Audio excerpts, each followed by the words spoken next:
There are some anime that immediately grab you with their unique premises. Overlord is not one of those. By the time it came out in summer of 2015, Isekai anime and trapped in an MMO shows in particular were already well past the point of saturation, and many of them were fairly criticized for their overpowered heroes who rendered every conflict a foregone conclusion. Overlord's elevator pitch is basically more of that, but the protagonist the Demon King this time. Itself a pretty overplayed concept in fantasy anime.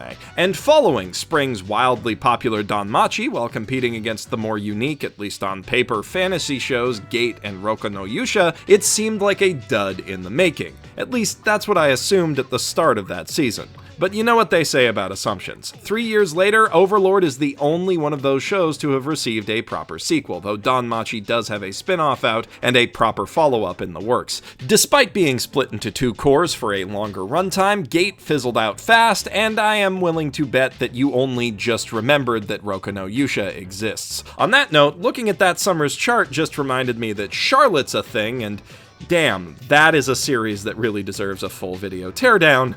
But not today. Despite an underwhelming premise and somewhat lackluster visual presentation, Overlord proved to be an overwhelmingly good time. And even though this new split season is entering into an even more oversaturated isekai market than what it faced 3 years ago, I'm still having more fun with it than just about anything else that's currently airing, although part of that is my very strong bias toward fantasy shows. So what is it that's given this anime its surprising staying power? And what makes it stand out from the endless sea of other isekai and MMO anime? It's time to find out what's so great about Overlord. If you asked me to name one thing about Overlord that I love the most, my answer would come easily. The characters. Between villagers, adventurers, criminals, politicians, noblemen, and all of the bosses and monsters in Nazarick, this show has an absolutely massive cast of main and supporting characters. And while I can't name all of them off the top of my head, there are dozens that I can recognize at a glance because they stand out as unique, interesting individuals. Especially the many faces that populate the Great Tomb of Nazarick. In lore, each Guardian of Nazarick's personality and design was lovingly crafted by one of the members of Gon, reflecting to some extent those players' unique tastes and personalities, and you really feel that from how they act and express themselves in the anime. The writers really got into the head of the characters who wrote these characters. They're basically a pack of top-tier Power Rangers villains, each with their own funny quirks and distinctive personality traits that set them apart from the rest, all jockeying to curry favor with the Supreme Overlord, who is also a fantastic character in his own right. Unlike almost every other isekai anime protagonist, Suzuki Satoru, the sad Japanese salaryman behind Momonga, aka Gon, comes off as genuinely socially awkward, the kind of guy you'd believe has no friends in real life and spends all his free time in an MMO. And he'd honestly make for kind of a crappy wet blanket protagonist if it weren't for what I think is Overlord's most ingenious plot conceit. Because of his situation, Momonga is forced to roleplay, which is weirdly uncommon in this subgenre that's supposedly focused on role-playing games, whereas, say, Kirito is presented to the audience as a genuine badass both in-game and IRL, Overlord repeatedly reminds us that Momonga is just some loser pretending to be a badass, only slightly aided in that effort by his suppressed emotions, which makes the OP bullshit that he regularly pulls off feel more endearing and fun than the eye-rolling, unironic wish fulfillment of similar shows. It's genuinely interesting and often funny to see a low-level salaryman take on the role of a high-level evil overlord, pretending to be what he imagines a confident, capable, and charismatic leader would be like, going along with the perceptions and whims of his more capable henchmen like Albedo and Demiurge, without having any real idea of what he's doing. I mean, it takes him to the start of the show's third core to realize that he's been accidentally taking over the world. But he has to keep it up, because if he lets slip to all of these overpowered monsters who think he's a literal god, that he's just a guy, who knows what could happen. And the fact that they undeservedly hold him in such high regard is a source of some pretty stellar comedy, like how Demiurge is constantly coy about his plans when Momonga asks him because he knows his mighty, brilliant Overlord is already 12 steps ahead of him, when in reality the Overlord is only vaguely aware that there's a plan at all. The series clearly clearly recognizes how fun this dynamic is because in the second arc it has him start role-playing as a second character, the stoic adventurer Momon. He's a weak, regular human pretending to be a spooky, scary skeleton, pretending to be a strong, heroic human. Fellow adventurers look to him as a hero among heroes, a man of unparalleled strength and courage, even though he's actually just a ridiculously overleveled mage with 0 sword skills tossing around his blades like blunt objects. And also he's a straight-up supervillain who puts all other evils in the world to shame, but that's developing slowly. This dynamic proves to be very entertaining, especially when the Overlord gets confused about his roles, and Momon intentionally handicapping himself as well as his sidekick Nabe allows the show to create some slightly less one-sided fights without having to pull a foe as strong as a Nazarick floor boss out of its butt, something that's only happened once so far when Shaltir was brainwashed. But it's the large supporting cast that really pulls the brunt of the weight in keeping Overlord's action fun. From important recurring heroes and antagonists to one-off bit characters, the massive side cast of this show is distinctive and well-defined enough to serve as the main casts of like 4 other anime.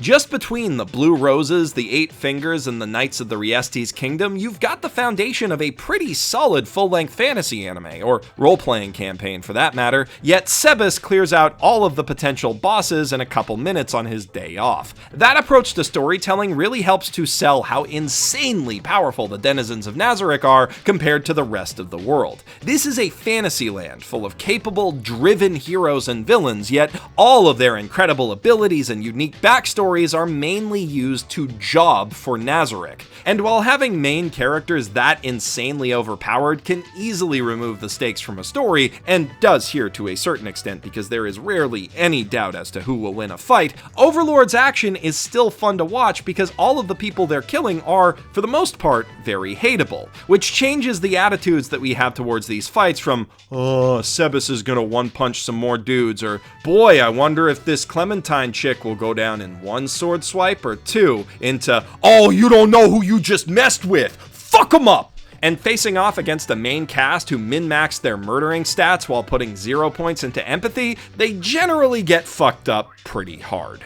On the flip side, we often see the Guardians or Momonga come up against good people who we want to root for, in which case we get to root for an underdog and feel the tension of hoping they'll find some way to survive and fight another day, because we know there's pretty much no way they'll come out with a win.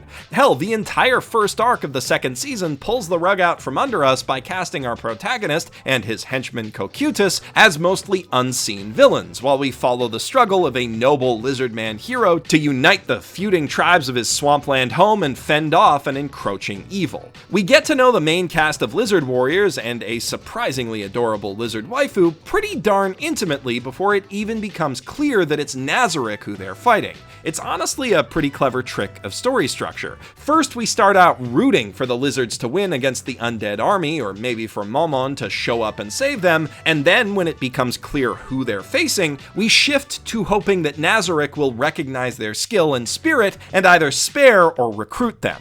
In the second arc, the Blue Roses and Knights of Riestes take center stage, with Sebas taking on the combat role of a badass mentor who can step in if things get hairy, and the Overlord, again, mostly unseen until the end of the story. Between Climb and Brain, we get plenty of opportunities to see genuine underdog characters overcome difficult odds in some solid, creative fight scenes, while Sebas gets to carry them as an unbeatable badass. And while up to this point he's been a mostly one-note background character, Sebas sees a lot of growth during this arc as well, and ends up being the heart of the story. He stumbles into new, emotionally challenging territory when he catches feelings for a human girl, which means that he has to perform a balancing act of keeping her safe while maintaining the trust of his human-hating allies. Overlord is constantly coming up with new and interesting scenarios in which to use its characters, and new and interesting characters to use in its scenarios. According to his short bio on MAL, the series author, Kagane Murayama, is a Dungeons & Dragons devotee who started writing mainly because all of his friends were too busy to play with him, and that makes a lot of sense. He's clearly got an intense passion for creating lore, designing challenges, and getting into the heads of his characters, things that you pick up by sitting on both sides of the DM screen. He's also got a remarkable knack for descriptive narration that puts you right in his world, an essential skill for any good DM. That skill is mostly lost in the anime adaptation, but definitely comes through clearly in the light novels, which you can read on Bookwalker, but we're not quite there yet. The entire character concept from a manga echoes that experience. He takes on the role of both Overlord, or DM, and player at various points throughout the story, and he's got a strong devotion to preserving the concepts and ideas that he and his friends created for Nazarick, which is essentially a big role-playing campaign that they made within the world of the game they were playing, seeing it as a way to keep their spirit alive. It makes you wonder if some of the incredibly detailed lore and character backstories we see in Overlord aren't recycled from past campaigns that Murayama played with his friends. Either way, despite focusing on a large rotating cast of characters instead of on a single party, Overlord definitely gives off the personal, handcrafted feel of a really good tabletop campaign. Every story arc feels like a really well-planned quest, designed around the characters who are going to be involved in it and set up to give them some really cool surprises, which is kinda the perfect format for the tighter constraints of an episodic light novel publication. The trade-off for this is that, like many role-playing campaigns, Overlord suffers from a lot of and-then storytelling. Instead of having plot developments evolve naturally out of characters' prior actions, the series often just goes, well, that happened, and then this other thing happened, which doesn't exactly make for the most satisfying narrative throughline. Though, to the series' credit, for the most part, once the inciting incident of a story has happened, the plotting usually becomes a lot tighter and more organic from there. But I don't think that most Overlord fans are watching it for the plot. And while the plot is certainly good enough to hold a certain demographic's attention, I'm personally quite charmed by the concept of cute monster girls who are, in fact, quite legitimately scary monsters. I don't think that's the main draw either. The core appeal of Overlord, for me at least, is the appeal of any good pulp fantasy book, or especially any good RPG.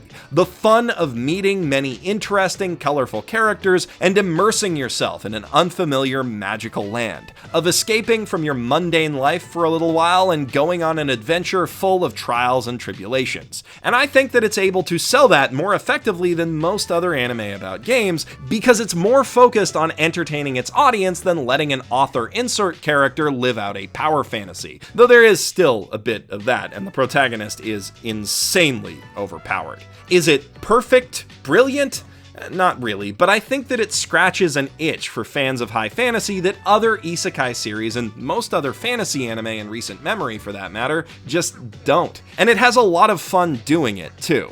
Though I will say that the light novels, which have plenty of great character moments and little details that were cut from the anime, scratch that itch even better. And they're a great read overall. Murayama's descriptive prose adds a lot of texture to the world, and the jaw-dropping painterly illustrations created by artist So Bin would feel right at home on the cover of a heavy metal album or D&D book. As good as this show is, I'd argue that the light novels offer an even better experience overall. And if you want to read them for yourself, there has never been a better time to get into them, because Bookwalker, Kadokawa's official ebook store, is running a special promotion for them right now. If you buy any volume of either the light novel or the manga before August 6th, you'll be entered to win either a signed Shikishi board, a set of adorable Albedo and Shaltier chibi phone straps, or a gorgeous Albedo wall tapestry. Unfortunately, there's nothing featuring Best Boy Demiurge, but those are still fantastic collectibles for any Overlord fan. And what's more, you can enter the contest cheap. If you use the promo code BASEMENT when you check out, you can get a 600 yen discount, bringing the cost of a light novel volume and an entry in this contest down to just $4, or less than $2 if you decide to pick up the manga instead.